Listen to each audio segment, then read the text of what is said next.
The coffin was already nailed shut when it began to move. At first, the mortician thought it was a trick of her tired mind, the flicker of candlelight on polished wood. But then she heard it, 3 soft knocks. From inside. When she opened the lid, the body's eyes were open, still, watching her. The funeral home in New Orleans had seen strange things before, but nothing like this. Every body that arrived lately refused to stay dead, and when the whispers in the embalming room began calling her name, Celeste, she realized the dead weren't haunting her. They were warning her. Celeste Baptiste had been around death all her life. Her grandmother ran Baptiste and Sons Funeral Home on the edge of New Orleans' 9th Ward, a place where the air always smelled of lilies, wax, and rain. When her grandmother passed, Celeste inherited the business, and the silence that came with it. She worked the late shift alone. Every night she wiped down steel tables, stitched faces, and whispered small prayers in Creole over every body. She told herself it was respect, but deep down, she knew she was trying to keep the dead calm. The week before Halloween, 3 bodies arrived from a nearby parish, victims of a church fire. The pastor insisted on private viewings and asked her not to open the coffins again. But the next night, Celeste's dog began scratching at the basement door, whining like something inside was alive. At midnight, the generator cut out. The lights blinked, then died. Only the candles she'd lit for the viewing remained, their flames bending in the draft that shouldn't have existed. And through that flicker came a sound, a faint, rhythmic tapping. She followed it to the preparation room, heart hammering. The tapping grew louder, deliberate, like knuckles on wood. Celeste leaned close to one coffin, the one with the burned pastor. Her breath fogged the polished lid. Then, 3 sharp knocks from the inside.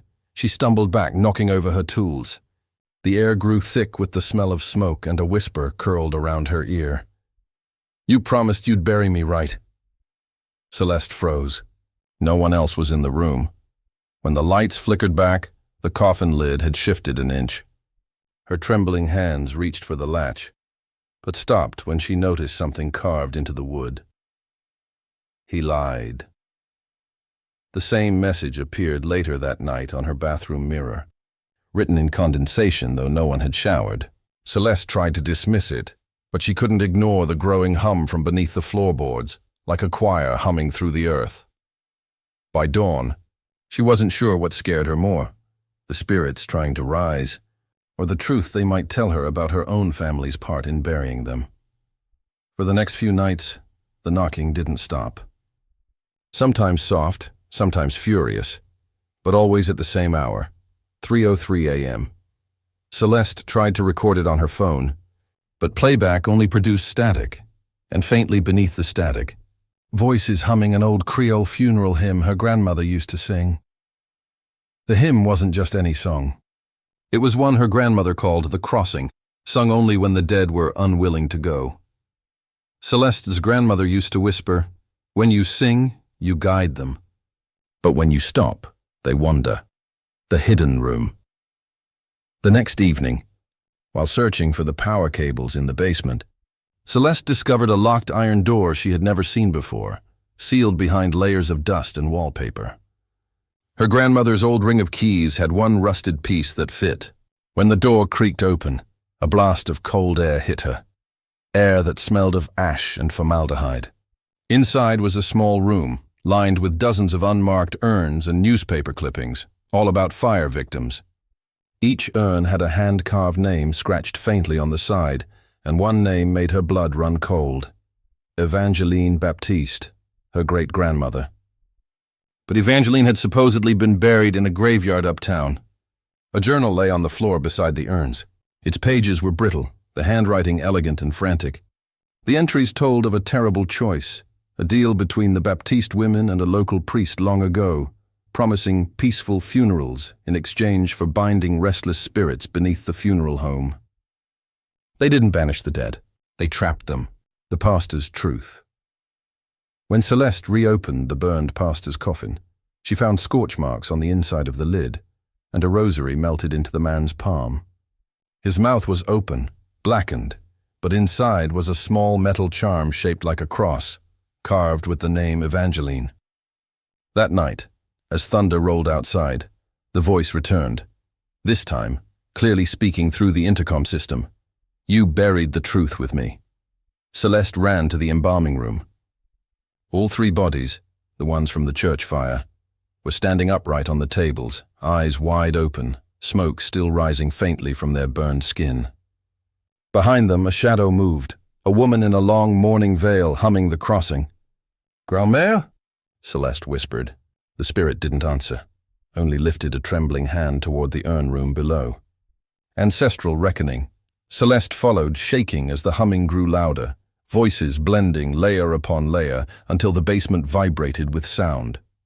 The urns began to crack, releasing faint wisps of grey smoke, faces forming in the haze.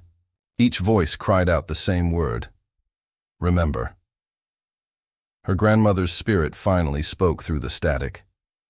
"We buried our guilt with theirs. The fire was no accident. The priest silenced them, and we helped him." The truth hit Celeste like lightning. The Baptiste women had preserved their family's reputation by hiding the bodies of those wronged by the church's corruption, sealing their souls instead of setting them free. Now the barrier between the living and the dead was crumbling, and the spirits wanted her to make it right. Celeste stood before the shattered urns, trembling as the lights flickered again. The whispers surrounded her, pleading, not for revenge, but for release. And she realized that the only way to end the curse was to finish the crossing her grandmother had begun. Celeste finally understands that what haunts her family isn't angry ghosts, but the weight of secrets. She gathers the cracked urns, the journal, and the 3 burned coffins and brings them into the chapel room. Instead of trying to perform any ritual, she does what her grandmother never did. She tells the truth out loud. She calls the names written on every urn, reads the newspaper clippings, and speaks their stories into the open air. As she talks, the storm outside quiets. The humming that once sounded like warning shifts into harmony, almost like a congregation singing back in peace. When the first light of morning filters through the stained glass, the knocking stops. Celeste closes the funeral home for the last time and turns it into a memorial archive. She keeps the walls bare, the names etched in glass panels where visitors can come learn what happened. No more secrets. Months later, she stands at her grandmother's grave with fresh magnolias. The wind moves gently through the moss, carrying only one faint whisper. "Thank you." Real peace comes from honesty, not silence.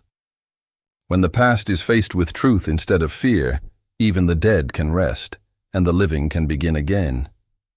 Dawn crept through the stained glass windows of Baptiste and Son's funeral home, washing the rooms in a soft golden light. For the first time in weeks, there was no humming. No knocks, no whispers calling her name. Just silence, heavy but peaceful. Celeste stood in the middle of the chapel, surrounded by the names she had uncovered, all those who had been forgotten. She had written each one on the walls, in careful, trembling strokes of white chalk. Some names were smudged by tears. The old diary sat open beside her, pages fluttering in the morning breeze. Every secret her grandmother had hidden was now exposed. Every soul that had been bound to this house was finally free. She whispered softly, "You can rest now." The air grew warm. The scent of lilies, her grandmother's favorite, filled the room. For a moment, Celeste swore she felt gentle fingers brush her shoulder. She turned, but no one was there. Only the faint sound of a woman's voice echoing, "Merci, ma fille." "Thank you, my child." Celeste smiled through her tears.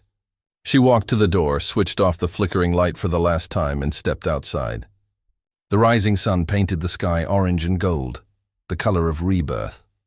She locked the door behind her, slid the old brass key into her pocket, and whispered a promise. No more secrets. No more silence. Weeks later, the building reopened, not as a funeral home, but as a community memorial and museum, honoring forgotten Black lives whose stories had been erased by history. Celeste guided visitors through the halls, telling them what her family once hid. The legacy of the Baptiste women changed, from undertakers of silence to keepers of truth.